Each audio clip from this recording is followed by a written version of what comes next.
நான் இன்றைக்கு திருவள்ளுவர் சிலைக்கு பக்கத்தில் நிற்கிறேன். திருவள்ளுவர் சிலைக்கு பக்கத்தில் நிற்கிறேன்னு சொன்னால் தமிழ்நாட்டிலேயோ தமிழீழத்திலேயோ நீங்கள் யோசிக்கலாம்.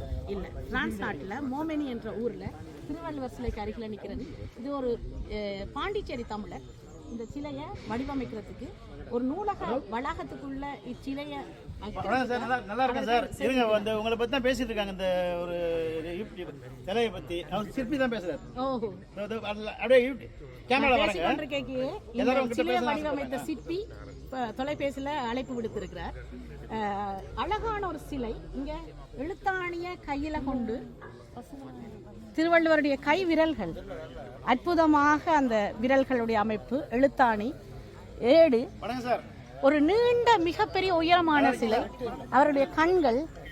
திருவள்ளுவரை நார்மலா நாங்கள் ஒரு வணக்கம் வணக்கம் இந்த சிலையை திருவள்ளுவர் சிலையை பற்றி புகழ்ந்து பேசிக் கொண்டிருக்க சிலையை வடிவமைத்தவர், அதாவது தமிழ்நாட்டில் சிற்பி இப்ப தொடர்பில் வந்து பேசிக் கொண்டிருந்தார். அவருக்கு பாராட்டையும் நன்றியையும் தெரிவித்து போட்டு தொடர்ந்து நான் பேசிக் கொண்டிருக்கிறேன். இங்க திருவள்ளுவர் அமைச்சிருக்க முறை, அந்த கையை பாருங்க, அவ்வளவு பெரிய கை. ஒரு அந்த கையுக்குள்ளே நாங்கள் உள்ளுக்கு அமர்ந்துடலாம் போல இருக்குது. இந்த பெரிய கையை கொண்டதாலதான் அவர் அவ்வளவு எழுதினாரா திருவள்ளுவர் என்ற மாதிரி ஒரு இது.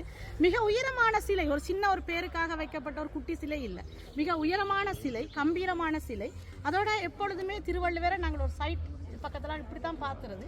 இது நேரடியாக வடிவமைக்கப்பட்டிருக்கிறது. இன்னும் சிறப்பு, கண்மணிகள் இரண்டும் அப்படி எங்களையே பார்வையிடுறது போல, அப்படி நேர ஒரு உண்மையான ஒரு மனிதனுடைய கண்மணிகள் எப்படி இருக்குமோ அப்படி தத்ரூபமா அந்த கண்மணிகள் அமைக்கப்பட்டிருக்குது.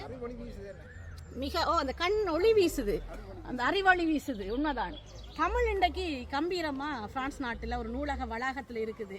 அதுக்கு இந்த தமிழை கொண்டு வந்து இங்க அமைச்சவர்கள் அத்தனை பேருக்கும் நாங்கள் தமிழர்களாகிய நாங்கள் நன்றியை சொல்லிக்கொண்டு, உங்கள் வாயிலாகவும் இந்த காணொலியை பார்த்து கொண்டிருக்கும் அத்தனை தமிழர்கள் வாயிலாகவும் அவர்களுக்கு பாராட்டையும் நன்றியையும் சொல்றோம்.